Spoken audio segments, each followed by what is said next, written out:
What's up, everybody? It's Sage. What's up? This is going to be episode 3 of my continual series where I talk about talents, and we're going to talk about LifeDrain. Now, I have to say, LifeDrain is one of my favorite talents in the game. It's probably my top 5, one of my top 5 talents.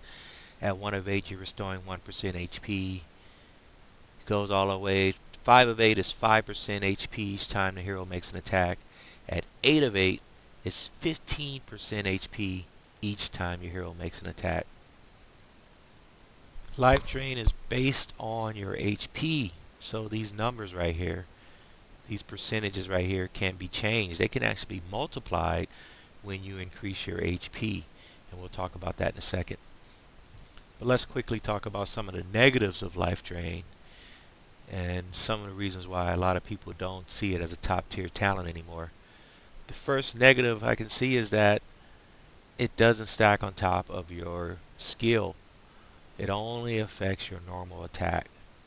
So you won't get any multiplier when you proc. Another negative is that you have to place LifeDrain on the right hero. If you place LifeDrain on a hero with a slow attack speed, then they're going to be dead before they can recover their HP. But the biggest negative about LifeDrain is that it can be debuffed. If you stun the hero, they're not going to be able to drain. They're not going to be able to attack, and they won't be able to get that life drain. If you slow them down, they're not going to be able to get that life drain. And the worst thing is Ares. Ares can completely disable your life drain. As long as you're under effects of Calamity, life drain will not work. So when you're going against a Dread Drake, Ares, a Harpy Queen, and they're slowing you down and stunning you and then your life drain is going to be ineffective. And that is probably the biggest negative about life drain, is that it can be debuffed. So for that reason, life drain is kind of dependent on the game mode. If you're doing a PvP game mode, arena, if you're doing a Lost Battlefield, anything like that where you're facing multiple heroes that could debuff you, then you won't be able to get that life drain to restore your HP enough to keep you alive. But PvP game modes aren't the only game modes in Castle Clash. You're not always going against Dread Drake, Ares, Harpy Queen, Warlock at the same time. There are many other game modes where life drain will absolutely save your bacon and make a big difference. So let's talk about the positives of life drain and what heroes you want to place life drain on. So we know life drain is HP based. You're going to get a percentage of your HP each time you make an attack. These numbers right here can actually be increased by changing the HP of your hero. And there are many ways to change HP of your hero, and HP is one of those things that can stack on top of other HP. Meaning you can stack your base HP on top of your crest HP, such as Tenacity or Bulwark. And that's what makes Life Drain unique, is that every time you increase your HP, you increase your drain. So looking at my man Death Knight right here, I want to get him a bigger drain. Obviously I can use some talent runes, get this 5 of 8 up to 6 of 8, 7 of 8, 8 of, and I'm going to get more drain. Also looking at his attributes, we know that it's based on his total HP. So when I level him up, he's at 160. When he goes to 161, 162, this number right here is going to go higher because you get more HP the more you level him up, which is going to increase his drain also. Another way to increase his drain is these Crannis Talents. So you look at the heart at the bottom. As I inscribe him up, I'm going to get more HP, which is going to increase his life drain. So I can inscribe him up, and also, as you see, the multiplier is based on his crest. Now, this works in two different ways, because not only will the crest give you a multiplier at the bottom to your HP, but also the crest itself can multiply your HP. So if you have a Tenacity crest, or if you have a Bulwark crest, they give you more HP, and even a Side Shield crest will give you more HP, increase the HP of your hero. All of that stacks, HP stacks, and as long as you have all the stacked HP, you're going to get more drain. You're going to get a higher life drain. So there's many ways to increase the multiplier on your life drain. So for these reasons, I strongly suggest that anytime you have LifeDrain as a main talent or even as a crest talent, that it's paired with another talent that has a HP bonus. So you want to put it with Bulwark, you want to put it with Tenacity, even with Revive, because this is going to make your LifeDrain more effective. So let's talk about a few game modes where LifeDrain will shine. Storm Mesa is one of those game modes, especially when you're separate from the group.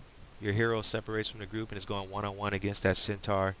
That LifeDrain is going to keep him alive. It's going to keep him alive to solo that centaur. Wretch Gorge, you get a HP multiplier. LifeDrain is going to be the best for that because you're going to get a higher drain in Wretch Gorge. HBM, all the way up to HBMT. After HBMT, you're going to probably need a little bit more power, but LifeDrain is superior game mode up to HBMT, or including HBMT, but not past HBMT. Hero Trials, LifeDrain is superior. Dungeons, all the way up to maybe the insane dungeons, but expert dungeons, you're going to want to have LifeDrain heroes. After that, when you go to insane dungeons, you get debuffed a lot, and you may not be able to get that much of a effective use out of LifeDrain because of that. And torch battles, absolutely, when you are going one-on-one against a hero with torch, or that has LifeDrain in torch battle, if you've ever done that before, then you know what I'm talking about. That LifeDrain hero is a beast to kill. I mean, almost impossible. It doesn't matter what level war guide you got or whatever, that LifeDrain hero, you won't be able to kill them because they're going to be keeping themselves alive. And you're going to be taking damage, and they won't be taking damage because that LifeDrain is so good in torch battle. So these are things that you want to keep in mind, are some of the strategies you want to use when you have LifeDrain on your hero. So before we talk about who to put LifeDrain on, I want to say first, do not put LifeDrain on Destroyer. Do not put it on Destroyer, absolutely, in any way, shape, or form, not as a crest or as a main, because he already has LifeDrain. He comes with LifeDrain. I have to say this because some people actually don't know that. I know most of us know that he has LifeDrain, but some people actually don't know. Don't put it on him because it would be redundant. It would be a waste.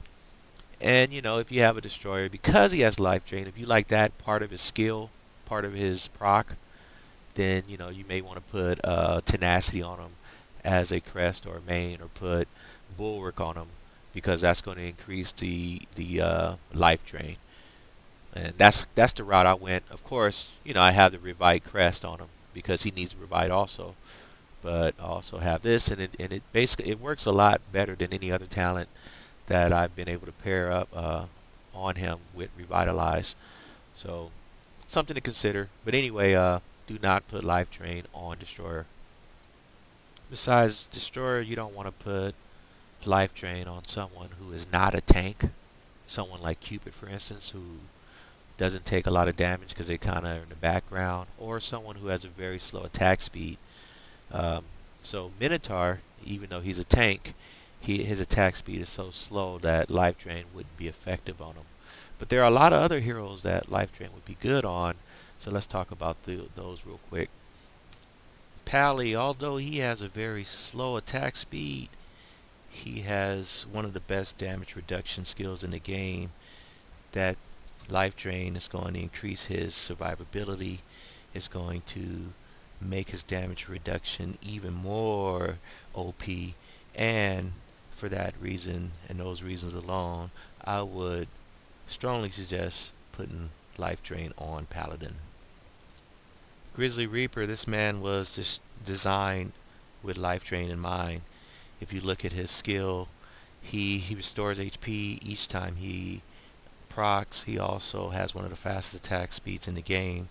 So with LifeDrain, he's going to be restoring his HP every time he attacks, and he has that fast attack speed, and he's going to restore it each time he procs. So he's basically going to constantly be restoring his HP. You definitely want to consider Grizzly Reaper as a top candidate for LifeDrain. Multanica, he's one of those guys you want to keep alive as long as possible because you want him to get to his proc. His proc is one of the most deadly, if not the deadliest procs in the game, and that LifeDrain is going to help him get to it. So look at Multanica as a top candidate also. Vlad Dracula, he heals himself when he procs. With LifeDrain, he'll also heal himself with each attack. He's an absolute monster with LifeDrain. If you've ever come across one in Torch Battle, you know that he cannot be killed if he has LifeDrain. It's impossible to kill this guy. LifeDrain is one of those talents that kind of unpopular on Vlad because everyone wants more damage, but Vlad needs to stay alive as long as possible to get to his proc, just like all the other heroes. And I have LifeDrain on my Vlad. I love it. I'll never change it. It's one of those talents that you won't regret putting on Vlad. He is absolutely a monster with LifeDrain. So Death Knight is a tank. He has built-in revive inherent in his skill, and he has one of the highest HPs in the game. He's perfect for LifeDrain. I can't say enough. This is probably LifeDrain is probably one of the best talents that you could put on Death Knight. Orcsbane, he's a tank. He has high HP. He's also a healer, and he also heals others when he procs. He's also someone who's going to help your team because he's going to heal the rest of your team. He can't be stunned. LifeDrain is one of his top talents, if not his best talent, because he's going to stay alive, and that's about it. He's not. You pair it up with Revive Crest, and you're going to have a monster of an Orcsbane, especially for Torch Battle, for Storm Mesa, even for Lost Realm Demons. This guy is a monster when he has LifeDrain because he won't die. He just won't die. Druid. Now we all know that Druid is your healer. That's what he does. He heals people. But he can also take a lot of damage himself and die. So LifeDrain is going to keep him alive, and he's going to restore his HP also when he procs. He has no cooldown, so he can proc a lot, and you want to keep him alive as long as possible so he can solo stuff. So LifeDrain is very, very good on Druid. Skull Knight, super high HP, super high damage reduction. He's a tank. He has built-in revive. Perfect candidate for LifeDrain. It's going to keep him alive. The little damage that he'll receive, he'll be able to restore back each time he attacks. His health bar won't move. If he happens to die, he's going to revive. His health bar won't move. I mean, what more do you want? One of his top tier talents. Of course, a lot of talents work well with Skull Knight, but you can't go wrong putting LifeDrain on him because it is definitely one of the top talents that you can place on this hero. Gulam, so we see the running theme of this video, right? Gulam, high HP, check. Damage reduction, check. Heals himself and heals others, check. Can't be stunned, debuffed, checked. Of course, LifeDrain will be perfect on Gulam. Perfect. I mean, there's a lot of talents that you can argue is good talents. I don't think you have a best talent for Gulam because he's so has so much diversity. But you got to look at LifeDrain as being one of his top talents because it works so well with his skill and with everything that he does. So Gulam, LifeDrain, good talent. Valentina, of course you need to have Revitalize. You need to have some type of Revitalize on Valentina, either as a crest or a main. But your other talent can be, think about it, what? LifeDrain. Yes. Because LifeDrain, one of the only problems with LifeDrain is it could be disabled by Ares. But Ares can't disable anything that's on Valentina. Valentina is immune to Ares. So your LifeDrain will stay active. Your Valentina will continue to stay alive, continue to proc, continue to heal himself, and that'll be it. It's a very good talent to pair up with Revitalize on your Valentina. And there are a lot of other heroes that would work very well with LifeDrain, but those were my top picks. I think I picked out 10 of these heroes that would benefit the most from LifeDrain, but you know, there's other heroes that also you could pick if you wanted to. Alright, so that's my video. There's not too much more I can cover. I think I covered everything. LifeDrain is one of the best talents for me. It's one of my top 5 talents.